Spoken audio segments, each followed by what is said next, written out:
Elle est alsacienne, elle remporte le concours du meilleur pâtissier sur M6, c'est Élodie Cordémy. Comment allez-vous, Élodie? Je suis ultra heureuse d'être avec vous, vraiment très contente. Ben vous avez votre trophée qui est juste devant vous, il y a le meilleur pâtissier, c'est le livre, on va en parler dans un instant. D'abord, pourquoi vous vous étiez engagé dans cette aventure du meilleur pâtissier?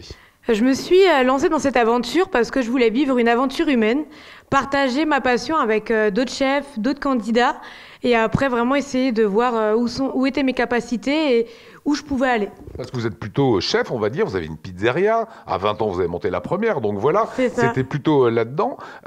C'est un talent un petit peu particulier, la pâtisserie.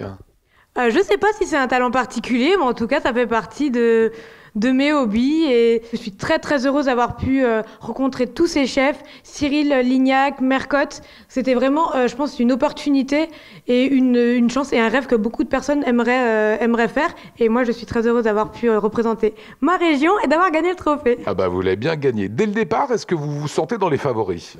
Pas du tout. Dès le départ, déjà, moi, je pensais rester une semaine et partir.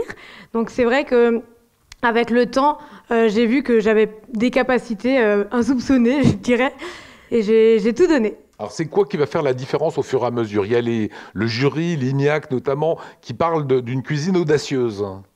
Oui, alors on dit de moi que je suis audacieuse et que j'ai des saveurs un peu originales. Ma singularité, c'est de pouvoir marier des épices ou des plantes qu'on approprie plutôt au salé, mais que je le mette dans du sucré. Donc je pense que souvent ça surprend, on s'y attend pas, et parfois ça passe, parfois ça casse, mais je crois que la plupart du temps ça passe. Alors là, si on est au mois de janvier, on a découvert votre victoire. Ça a été tourné bien avant, hein. Ça a été tourné, on va dire, quasiment entre deux confinements.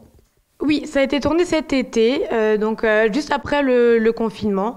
On a pu commencer à tourner avec toutes les mesures nécessaires pour pouvoir tourner dans les règles de l'art. Alors la confiance s'installe petit à petit jusqu'à arriver en finale. Vous redoutiez quel candidat ? Je redoutais Margot parce qu'elle avait déjà un grand potentiel dès la base de l'émission.